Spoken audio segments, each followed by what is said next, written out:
for America Live, coming to you from Palm Beach, Florida. And of course, I am not the mayor, as you can probably recognize. The mayor's under the weather, but he's going to be just fine. And so you have me this evening. And so I really want to focus on 2024. Of course, we're still quite a ways out. However, people are making decisions on whether or not to run. And it's never too early for those of us who follow these things to start discussing the next presidential election. So comment below, let us know where you're tuning in from. On the show, we like to comment and highlight where people are watching from. So let us know your name and where you're tuning in from. And the mayor, I'll make sure the mayor sees that, sees the comments. He likes to read those. So we try to keep up with our audience. So a very busy day in the news, of course. Multiple hearings on Capitol Hill have our attention. The ongoing issues with China, and of course the Ukraine conflict. We're over a year in at this point, and people are closely following movements by the Russians as they look to hold certain positions and certain territory. So we're watching that as well. Of course, we followed this week Chicago. Lori Lightfoot, the woke left mayor of that city, coming in third place. She will not be in the runoff for that position. She goes down in defeat, the first mayor in over 4 decades not to be re-elected in the Windy City. So again, we want this to be a very interactive program. So this evening, comment below. Let us know who you are, where you're tuning in from. We're getting Kim Jones from New Berlin, Illinois. Lee is tuning in from Georgia. Upstate New York, constitutional carry. Keith is tuning in from Ipswich, Queensland, which must be in Australia. Bill is also tuning in from Australia. Fullerton, California, checking in. Long Island. Molly Jean, Ohio. Hey, I'm Happy is tuning in from Michigan. So we got the Michigan-Ohio rivalry there. Mike from Cleveland, Ohio. Ivan Perez from Virginia. Diane in Boston. Molly tuning in from Minnesota. Molly, of course, one of our moderators. Daryl Smith, another one of our moderators. Hello, Daryl, and thanks to you both for helping us out day in and day out. We are definitely planning something for our great moderators.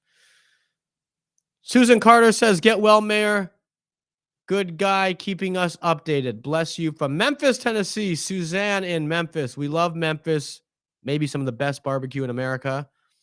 I'm sure some people will be tuning in with some thoughts on that statement. Sherry from Oregon. Bless you, Mayor. Love your show. Thank you, Sherry. That's Sherry in Oregon. Cleveland, Ohio. Mike B. Tampa, Florida. Cassandra tuning in. Kay in Spokane, Washington. Frank, Dayton, Ohio is in the house. June Jackson all the way from Scotland. Hello, June. Wade in Tampa Bay. Leslie in northern Georgia. Tadas A is saying hello to us from Lithuania this evening. Clovis, New Mexico. Johnny Sanchez checking in. West Coast Patriot coming to us from the Oregon coast. Michael Williams from Hinckley, Ohio. We were just in Ohio, Michael. East Palestine, and we spent a lot of time in Youngstown. Matt coming to us live from upstate New York. Willow Grove, Pennsylvania. Karen, we spent some time in Pennsylvania as well. We stopped by Williamsport. That was last week. So we spent some time in Ohio and Pennsylvania. Will County, Illinois, checking in. Beatrix. Hicksville, New York. John, hello. Susan Brown from Colorado. Tommy G. So this is what Ted looks like. Yeah, this is what Ted looks like. I'm right here. Rob, Williamsport, Pennsylvania. I saw Rudy at our federal courthouse. Yes, Rob, we were there. Texas Hill Country checking in. Sandra from California. Severed Rob from Washington State. Oxford, North Carolina. Hello from Mexicali. Greetings from Franklin Square, Long Island. So as you can, we're getting folks from all across this country, all 48 states, plus Alaska and Hawaii, as well as from around the world. We have people checking in from Scotland, Lithuania, Australia, New Zealand tonight, and elsewhere. Keep them coming. Hit that like button. Be sure to subscribe. Tell your friends. This is America's Mayor Live with America's Mayor Rudy Giuliani. Of course, the mayor is recovering. He'll be okay.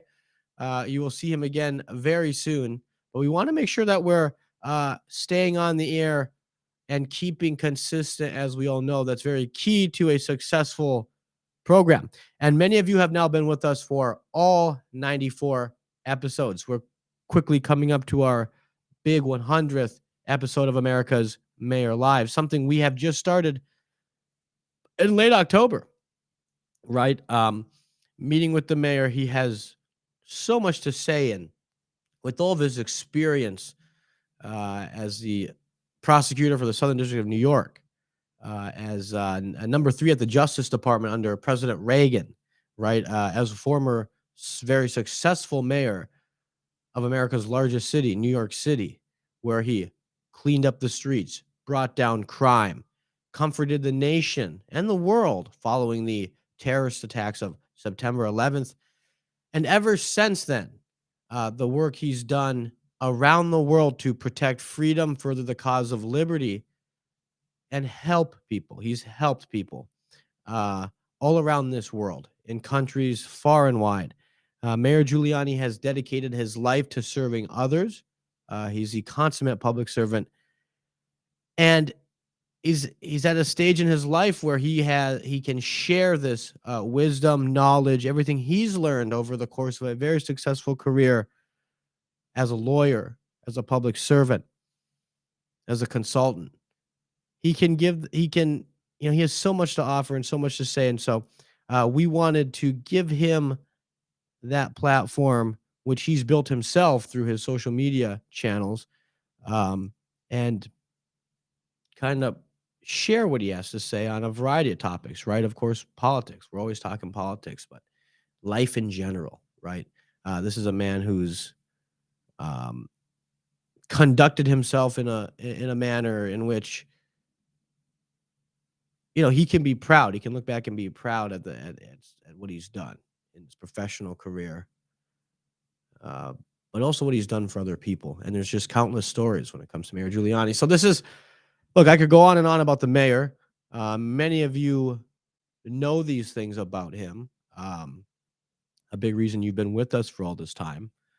But he would want us talking about the election, of course. And you will see him again very soon. In fact, I no reason to not believe he won't be back tomorrow. So vitamin D and zinc. Frank Carone tells us when it comes to COVID, vitamin D and zinc is huge. Again, the mayor is under the weather. He'll be all right. We had a travel day coming down from New York City to Palm Beach. And, that can sometimes due to people that, traveling, getting on a plane. So here we are, live from Palm Beach, election 2024. Let's talk about it. Comment below. What are your thoughts? Are you with President Trump for re-election, or will you be looking for another candidate? Maybe somebody here is with the Mr. Biden. So comment below. Let us know. Are you with Trump? Yes, I'm with Trump. No, I'm looking for somebody else. Comment below. Yes, I'm with Trump. No, I'm looking elsewhere. Let us know. I have a feeling I know where our audience is. At the end of the day, there's one man who's demonstrated to us the ability to fight back and take on the permanent Washington political class. There are others who talk a big game, who say, they're going to do this, that, and the other thing. There are people who have been successful in other levels of government, but at the end of the day, there's only one who has demonstrated the ability not only to win, but to take on the permanent Washington political class and fight for the people. So we're getting in the comments a lot of pro-Trump responses, as is to be expected. Of course, President Trump announced his reelection some time ago and has made some very, very good, astute political maneuvers, if you ask me, the last few weeks and months. Of course, President Trump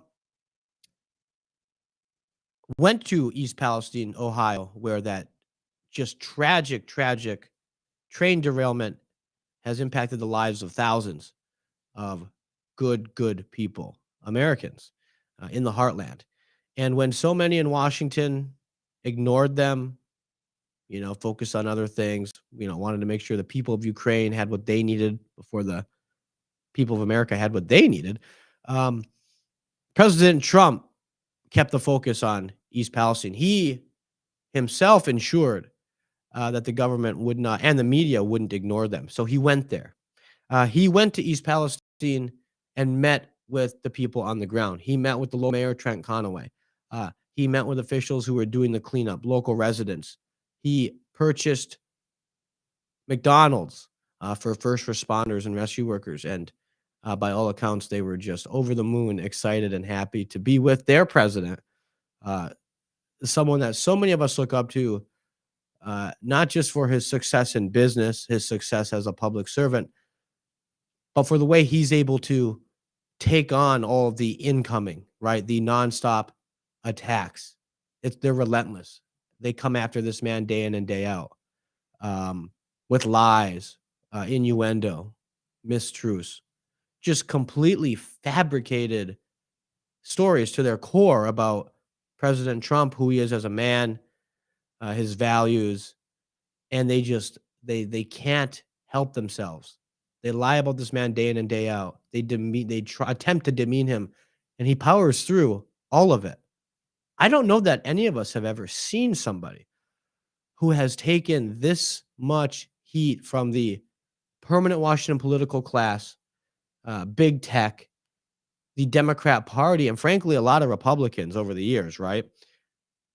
And he takes it all in stride. And for those of us that have seen him in recent weeks, he looks great. He really does. He looks fired up and ready to take on the permanent Washington political class and to fight for the American people.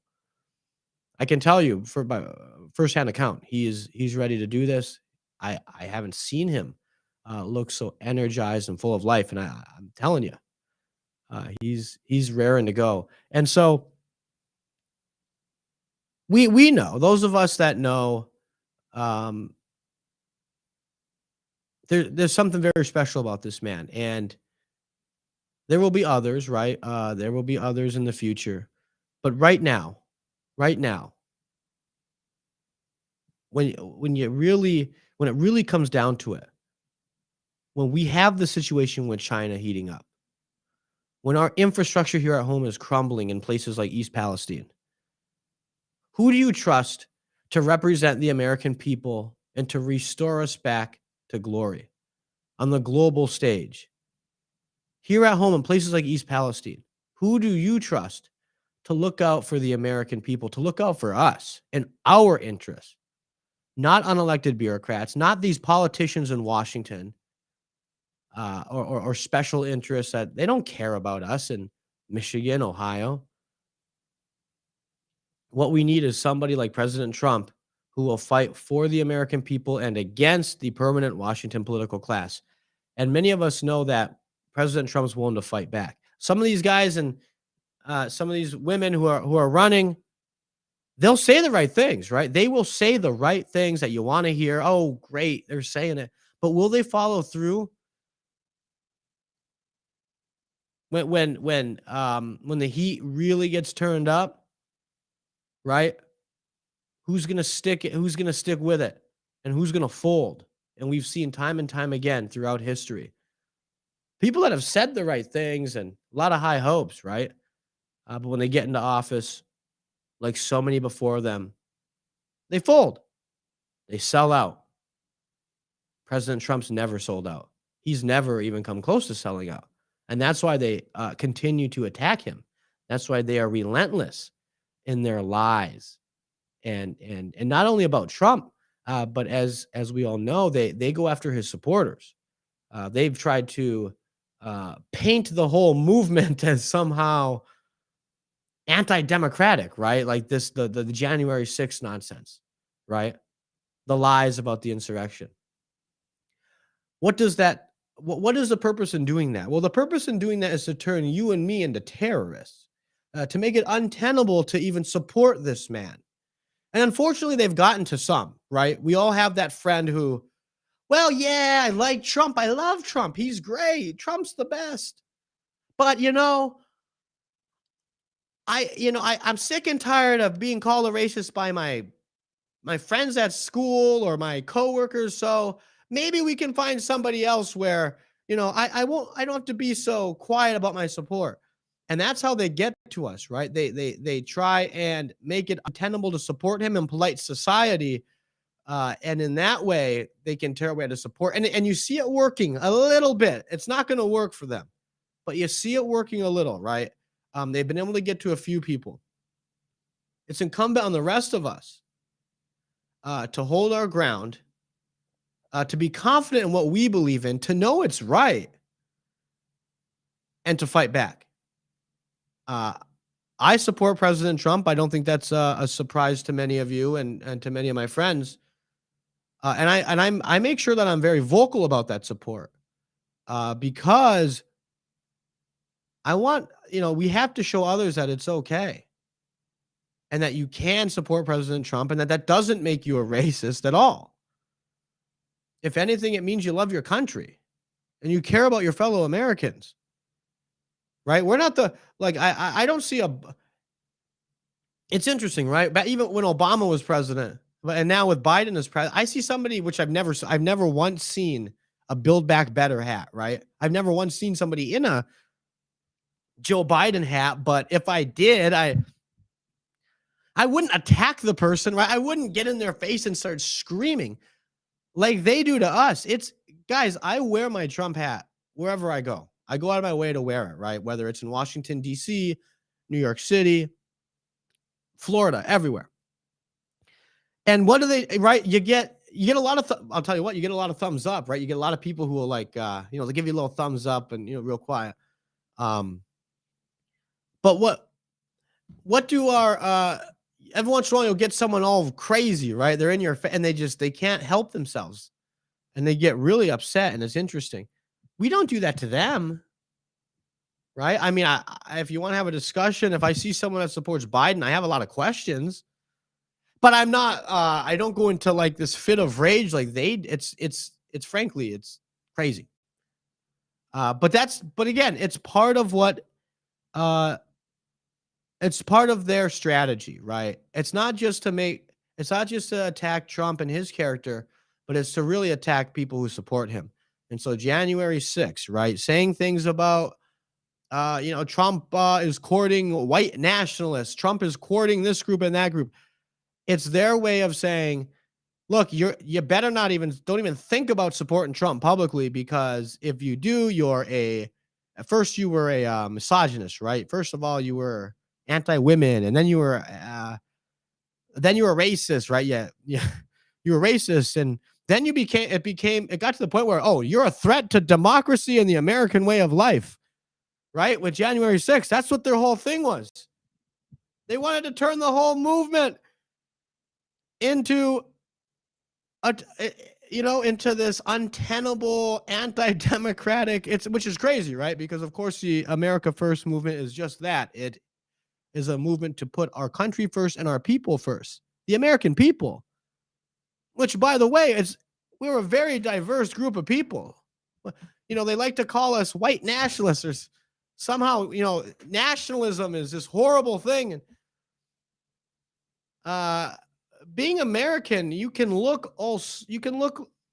from anywhere and be an American. That's the beauty of America. putting America first, they try to paint it into this white nationalist thing that's not at all that's crazy. And a vast majority of the America First movement wants a country that accepts immigrants legally, and wants a country that is made up of people of all backgrounds, but a group of people that share a set of ideals, right? Individualism, freedom, the First Amendment, uh, ideals and values that frankly don't exist in other parts of the world, and that's another. I mean, that's a whole nother discussion, right? Um, I think young people in this country, including my generation, a lot of us don't realize just how we take for granted some of the freedoms that we enjoy, not realizing what seems very basic and a God-given right to us. Just that's not the case in other parts of the world.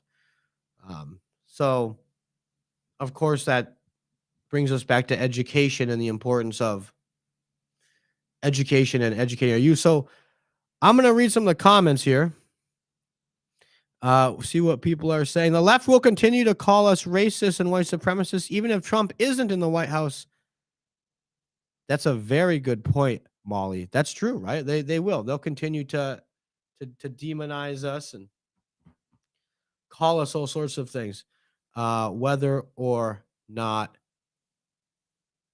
we're supporting President Trump or elsewhere. I mean, if you look at recent history, and I'm 31. But I remember what they did to W, right? Even that's George Bush. And a lot of people would consider George Bush kind of part of that permanent Washington political class, right? Where Trump was an actual outsider. Some people would put Bush in there with some of these other presidents as part of what they would call the uniparty. I happen to like W. I thought he did a lot of good things. But a lot of people put Bush in there with Clinton, the rest of them. Like, really not. But presidents of both parties, right, kind of failed us as not just presidents, but both national political parties, where Trump came along as a true outsider. But they demonized him, right? Bush. Remember that? He was the devil, the guy. They would say how he didn't know how to talk, he didn't know how to spell. They called him a dummy. They blamed him for Katrina. So they did. They do this to Republicans, right? And of course, Reagan, I wasn't around in those years, but we all know how the media was towards him. They were very nasty towards Ronald Reagan. And of course, Nixon. And maybe it really started with Nixon. If you trace back, when did the media really start getting hostile towards Republican presidents and the Republican Party? I look towards Nixon, right? And I guess Watergate, but even Nixon's first term, right? So they were nasty to Nixon. That's back when Dan Rather was at the White House. He kind of reminds me. I see old videos of Dan Rather at the White House in the late 60s, early 70s, and it reminds me of Jim Acosta. But you had Nixon. He was treated terrible by the press. They ran him out of town. They ended up running him out of town over Watergate, right? A 2-bit burglary. The media they were nasty to Reagan, right? They were terrible. Who's this Hollywood actor? They called him a dummy. And he ended up being one of the best presidents of the century. And see who else? Reagan, HW, right? They weren't too nice to HW. And then W, of course, they were nasty too. And then President Trump. I don't know if anyone's gotten it as bad as Trump. Then, of course, Obama, they helped elect Obama. He was on every magazine cover, every newspaper headline in 07, 08. All positive coverage, right? So they helped Obama big time. Clinton, the media loved Clinton. Going back, Jimmy Carter. I'm not sure how I'd ask you, those of you that were around for Jimmy Carter's presidency, how was the media towards Jimmy Carter? I'd be interested to know that. And then, of course, they loved JFK, John F. Kennedy. But comment below, those of you that were around during the Jimmy Carter years, how did the media cover Jimmy Carter? Were they nice to him as a liberal? Were they nasty to him? I know we had the gas crisis in the late 70s, and we had some issues, right, with inflation. I'd be curious to know how Jimmy Carter was treated. I'm gonna have some Dr. Pepper here.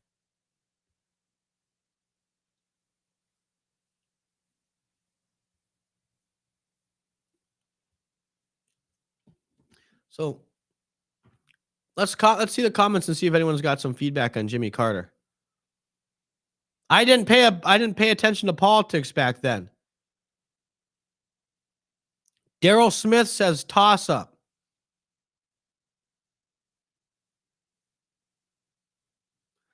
So of course, we are talking about how the media has talked about how the media's covered presidents, right? And I think we'd all agree Trump's gotten it pretty bad. Uh Karen says the media wasn't very kind, if I remember correctly. So this is, of course, we're talking about Jimmy Carter. But President Trump gets it every day. And as they continue to attack him, I wonder if that puts him in a good spot for 2024, right? I think we saw that in 2016. The more the establishment and the media went after President Trump, the stronger he got. And as the media starts to pump up some of Trump's opponents, it'll be interesting to see how the American people react. People in places like East Palestine, they really powered President Trump's 2016 election victory. Where the president, he may have lost a few voters in some of these suburban areas. By the way, I really think that's kind of a myth, but they like to say that, right? Trump lost some voters in the suburbs. Let's say he did. He lost some people who maybe didn't like his style. I get it, right? I happen to like it, but I understand how some people may not love that style. So he lost a few people in the suburbs. Well, he made up for it in rural parts of the country, in parts of the country like East Palestine, where people came out in droves. Millions of Americans who have never voted before came out and supported Donald J. Trump for president outside the cities and the suburbs, in places, small towns, and counties across America, places that really make America the great country that it is. These small towns where people know one another, people know their neighbors, people go to church on Sundays. Um, they're aware of what's happening in their community. They're upstanding citizens and a part of their community. They keep an eye on one another and there for one another. They don't expect the government to come in for everything. And of course, with East Palestine, we really shouldn't be relying on the government to help us in times of need. But these places voted for Trump in droves in 2016, and we would expect to see that again this time around, especially after seeing what happened with East Palestine, right? What we saw in East Palestine and the train derailment, the federal government's slow response, and the media's weeks long almost blackout of the story. That's nothing new, right? This incident just highlights how the permanent Washington political class and many in the media look at people from places like rural Ohio. They've long forgotten these people and their interests in favor of multinational corporate interests enriching their own pockets and their friends on the coasts. However, in 2016, of course, what we saw was what you could call it a revolution, right? It was a backlash, that's for sure. And it was the American people sending a message to Washington and their leaders that in a democracy, the voters still have a say, and the American people demand new leadership, trade deals that put the American people first, not corporate profits, foreign policy that puts the American people first, not the profits for the war machine. And we need leadership that will represent American values, not the values of other countries where we want to do business or hope to do business, but American values, individualism, the First Amendment, religious liberty, personal responsibility. And President Trump came along and represented, he personified, right, these ideals that make America so great. This is a man who was extremely successful well before he chose to run for office. This is a man who was successful in New York City, right? When you think of success in the 80s, I think of Trump. And I look, before he ran for president, I never watched The Apprentice. I knew very little about The Apprentice. But when this man started talking in 2015 about the bad trade deals and how these once great American cities, right? I'm from Michigan. These once great American cities, Saginaw, Jackson, Battle Creek, Kalamazoo, could go Flint, right? We could go on and on. These once great American cities have been decimated by bad trade deals, by politicians in Washington who stopped caring about the people of Saginaw, Michigan decades ago. Right? Places like East Palestine. These were once great community. And again, the people there, these are great people. But these cities have been hollowed out by a permanent Washington political class and coastal elites that do not care. They don't care. They don't want to visit. They don't care to know the people in places like Saginaw. These places just exist on a map and as flyover country. Well, in 2016, the American people spoke up and elected Donald Trump as president to push back. And what did he do? He immediately pushed back on NAFTA. He made sure TPP would never become reality. And he started to prioritize the American worker. And he wanted to build an economy that really valued what hardworking Americans have to offer, right? And really valued success and putting in a hard day's work. And he did. That's what he did. And that's what he did. If it wasn't for a literal global pandemic, he would have cruised to re-election quite easy. So he's running again. He's up big in the polls. New polls show he's increased his lead over the competition. So I want to hear from you.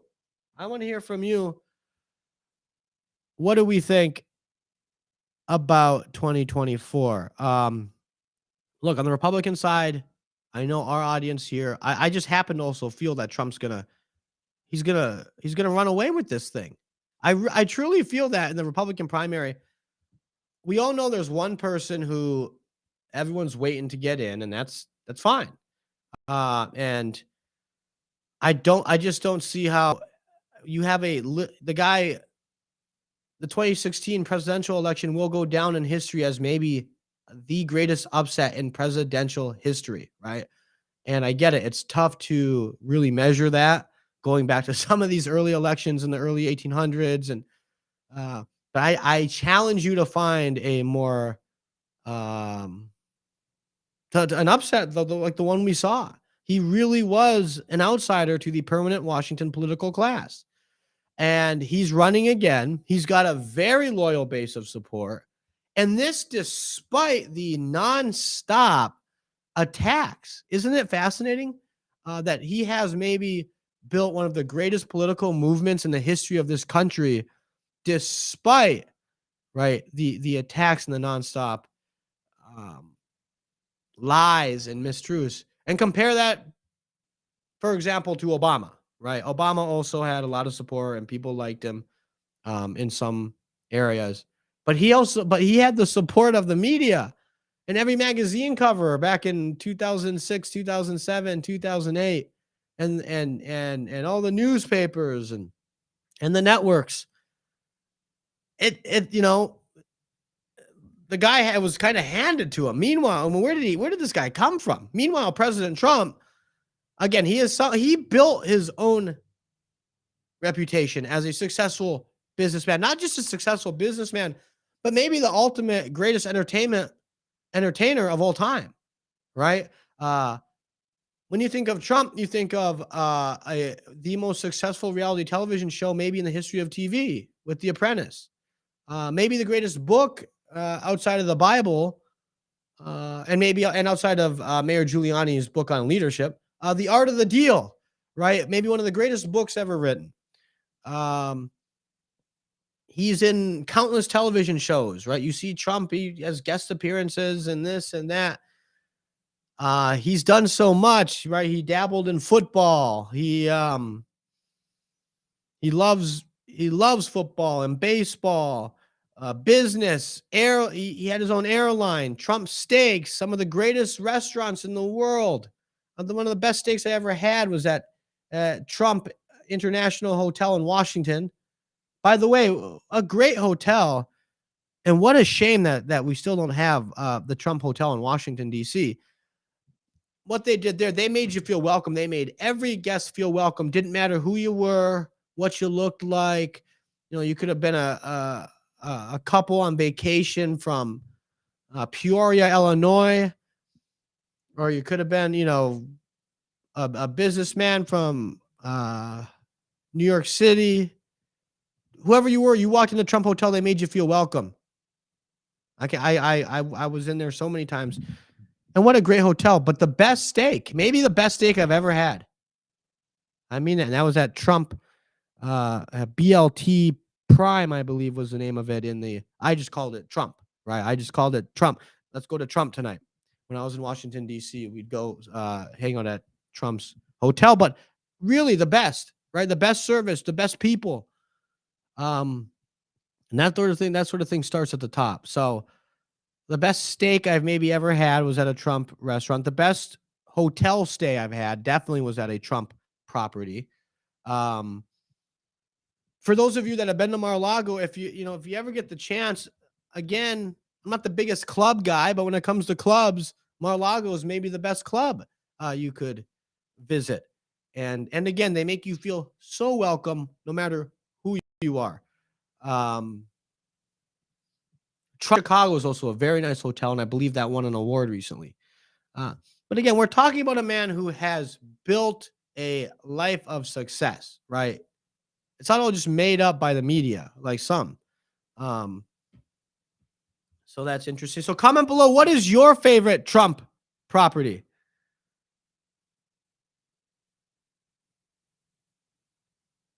Everything Trump does is top notch, says Mike. I have to agree. And look, I'm not paid to say this, but I'm going through it now and I'm really wondering.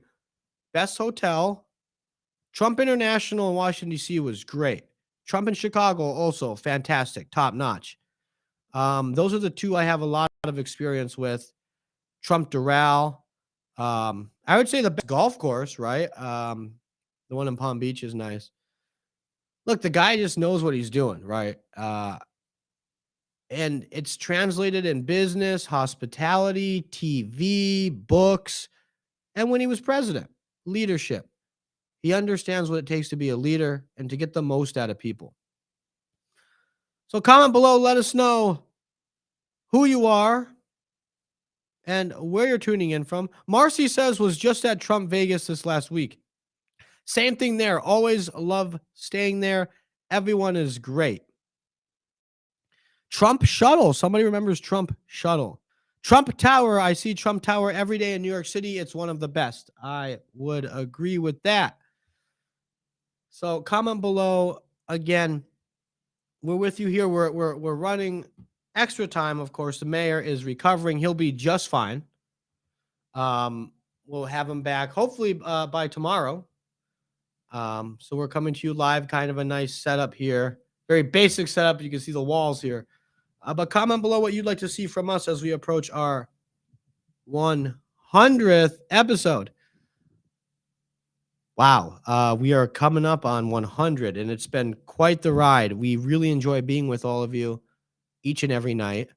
The mayor is on the front lines in this fight to save the country.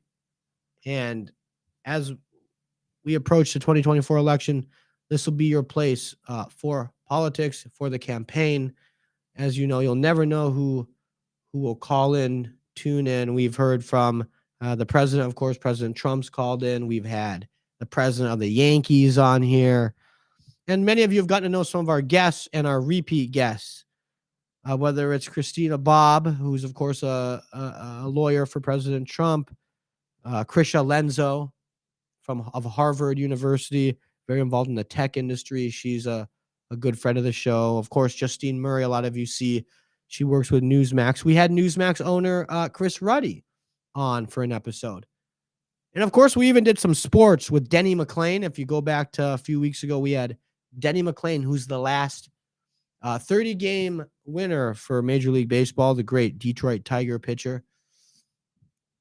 We've had politicians on. We've been in New Hampshire, right? We visited New Hampshire. We've done the show from Florida, of course, as we are right now.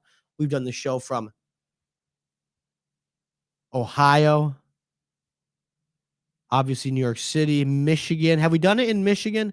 We'll put together a list of where we've done it. Obviously, New York, New Hampshire, Florida, and Ohio. I'm not sure if we've done it from Michigan yet or Pennsylvania. But we've had, Tennessee, right? We've done the show now in at least 5 states. And again, for 94 episodes, 5 days a week, that's not bad. And we're kind of building this as we go, and we've built up our audience, and can't thank all of you enough for what you're doing for us. So comment below, let us know who you are, where you're tuning in from, and we are going to continue the program here for a few more minutes. Let us know who you'd want to see on the show as well. Again, we started this almost 100 episodes ago, and we'll want to get some more guests. Comment below, let us know who would be a good guest. And maybe we'll take some calls from we want to make sure we institute calls. We want to start taking calls from people. So we'll look at implementing that. So thanks again for joining us. We have been talking about the 2024 presidential election, which of course is a few months away. However, it's never too early. In the Republican side, on top of President Trump, Nikki Haley is running, of course. And she's announced, and she's something the media is giving some credit to. And Nikki Haley recently pledged to support Donald Trump if he became the nominee in 2024. It's interesting, right? Haley's getting a lot of media coverage. She's considered a serious contender. Look, ladies and gentlemen, there's more than just Nikki Haley, Trump, and the governor of Florida who are thinking about running. But those are the ones that are going to get the attention from the media. If Mike Pompeo gets in, if Mike Pence gets in, they'll get it too. But there's a host of people running that you haven't heard of. People like Perry Johnson, a very successful businessman from Michigan. Some of you have heard about Vivek Ramaswamy. He's, of course, announced he'll get a little bit of coverage. But media, there is hopefully some gatekeepers to the process. Even if you have money, I'm telling you this. Very wealthy people who are running for president that you haven't heard of, because the media and some others do have a say in who's running for president and who's not.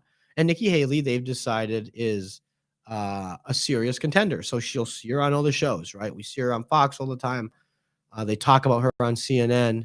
Don Lemon definitely talked about her on CNN, and she gets to do the New York Times and all these outlets. So they're taking her serious.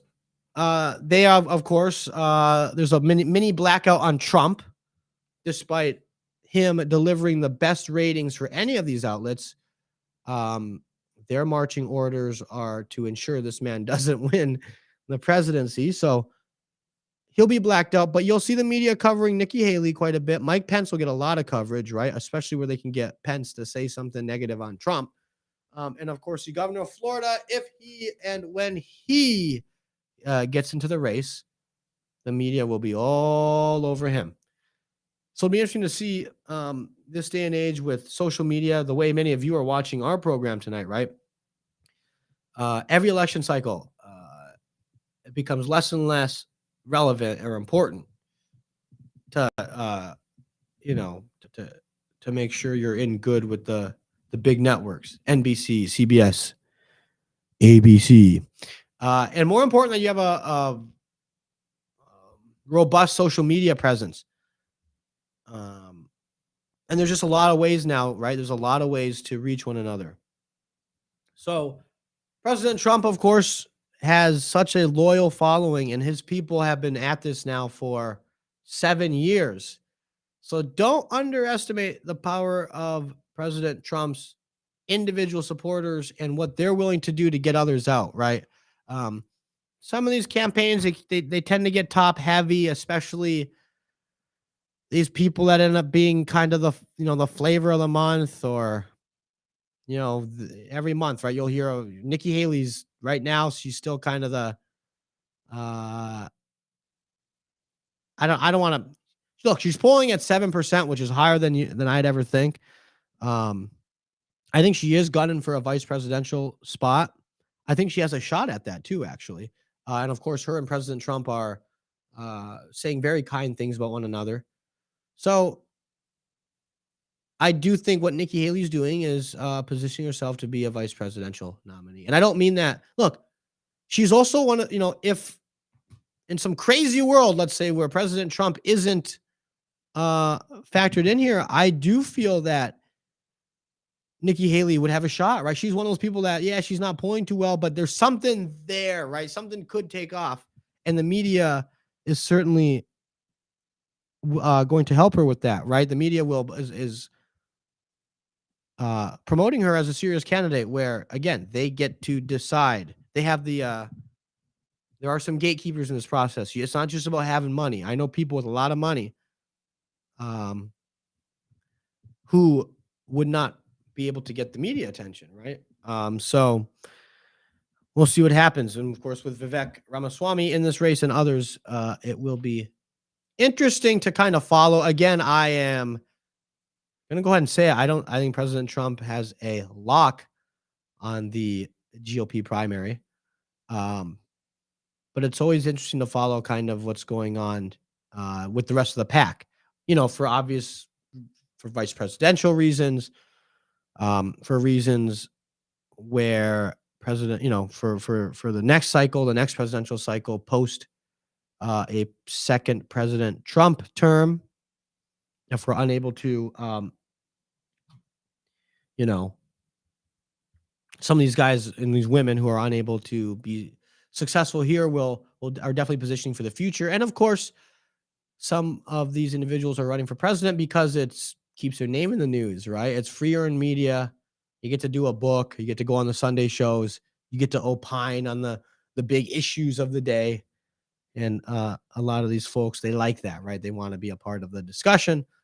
And if you're running for president, you get to go on the Sunday shows, on the daily news shows, and it can be profitable, and unfortunately, it is for a number of these folks. Look, if you're Mike Pompeo, for example, great, by all accounts, smart guy, very successful career. Why wouldn't he, right? Think about it. Why would you not run for president if the media is going to take you seriously? You get to do a big book, you get to go on all the shows, talk about the big issues of the day, right? When you're running for president of the United States, people want to know your answer to like the big questions, right? And people they don't care what others have to say on these things unless you're a presidential candidate, right? So look, there's a lot of reasons for these people to run, even the ones that know this is President Trump's party. So wow, this hour is going fast, as we like to say, of course, the fastest hour on the internet. We hope to have the mayor back tomorrow night. Be sure to visit his website, rudygiulianics.com. That's rudygiulianics.com. And follow us on social media. Of course, we're across platforms. YouTube, Twitter, Facebook, Getter, Rumble, Twitch. We're on Twitch now. And Truth Social. So as we close out, again, 10 minutes left here. I'd like your feedback. Who would you like to see on the show? Who should we have on? And we'll be sure to get well soon, Mr. Mayor. Tricia, take care, Mr. Mayor.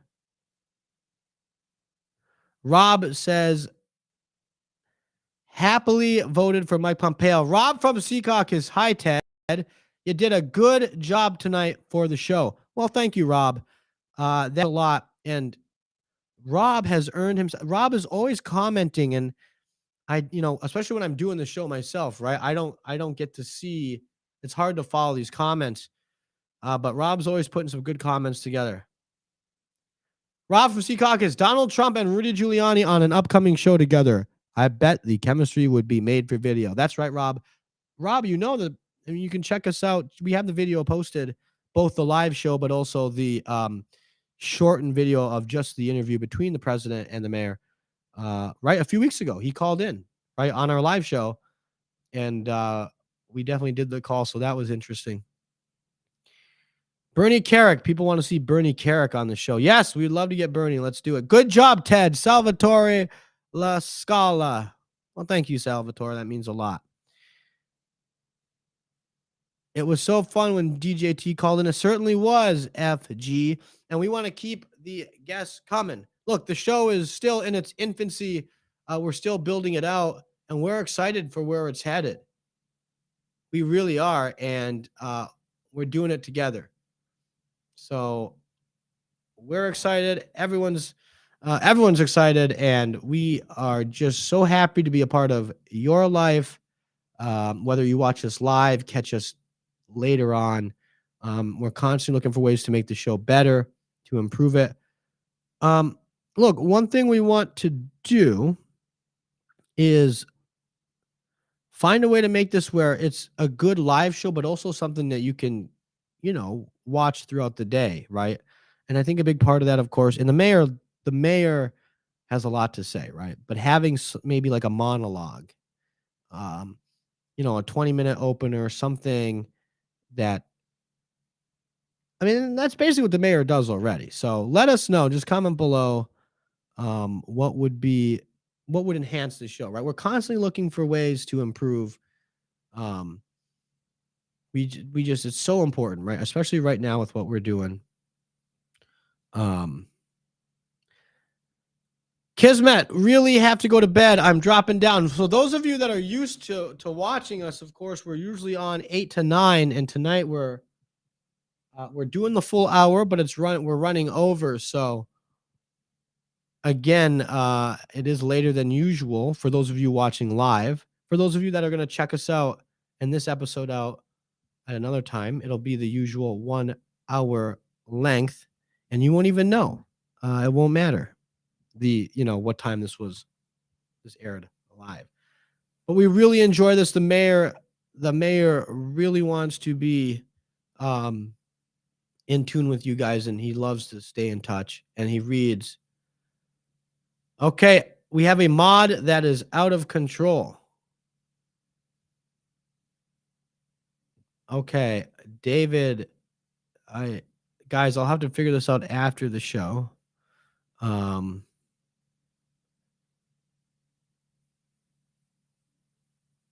I think we took David off. David is gone. David has been blocked. Let me know if that was successful or not, ladies and gentlemen, in the comments below. Let me know in the comments below our other moderators, our longtime moderators, you, Scotty, Molly, Daryl, Rob from Secaucus. We have attempted to remove David. So, again, those of you that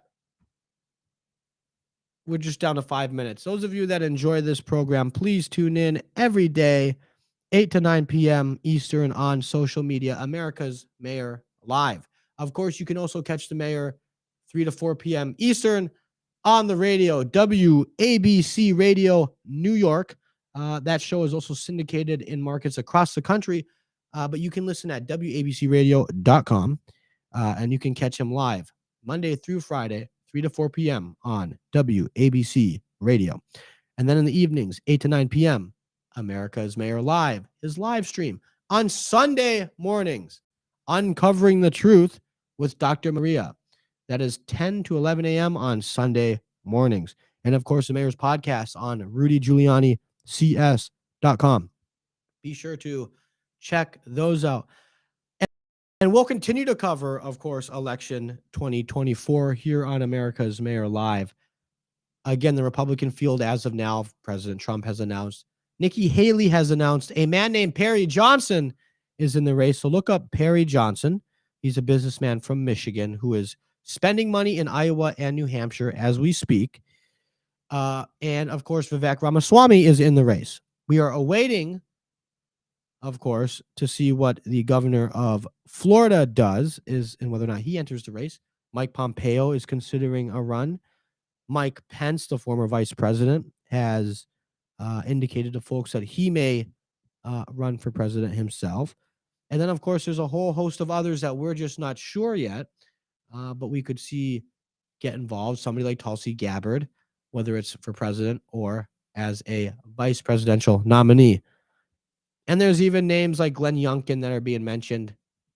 Okay, I guess we got to talk about somebody, but that would be an interesting one.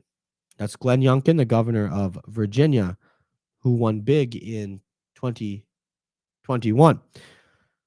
As we close out the show here, let's see for tomorrow. I would like you to come back and maybe come up with some names and some guests that you would like to see and you would like to hear from. And maybe we'll reach out and have some of them on. This show is all about you, the audience. We want to make sure we're always being responsive to what you want to see. And so, I'm here reading. As you can see, I haven't been looking in the camera all night because I'm constantly looking at the messages. So we'll be back again. It looks like we took care of the moderation issue. We'll be back again tomorrow, same time. Well, hopefully, we'll be on. We'll be doing this 8 to 9 p.m. The mayor should be back. No reason to suspect he won't be. And it'll be a very, we'll end the week. We'll end the week right. We'll try to have some fun tomorrow. Of course, we want to make sure we're keeping you in the loop with what's happening here. But we will be sure to keep you informed. The news of the week and election 2024. On the Democrat side, of course, Joe Biden, as of now, still expected to be their candidate. It'll be interesting to see how long that lasts. So I want to thank everyone for being with us tonight. The mayor, we expect the mayor to be back, and we expect him to be feeling much better tomorrow. But of course, I'm very thankful to have guest hosted tonight the program and speaking with all of you about election 2024 and what to expect from a growing Republican field. But again, I'm willing to say this. I truly feel, and it's not personal against the other candidates, that this remains President Trump's party. And so when we talk about this, we're really talking about the rest of the field, if you ask me. But we'll still want to cover it, right? But I'm not going to sugarcoat things. I'm not going to.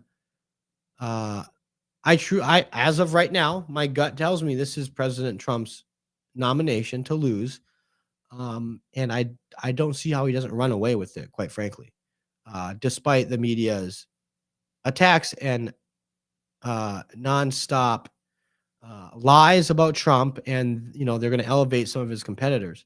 I still feel that President Trump is in strong position to win this thing handily, especially as China and infrastructure issues continue to dominate the news. So thanks again. We'll be back with you again tomorrow evening. It's been a pleasure to be with you, and we'll be back tomorrow. Good evening and God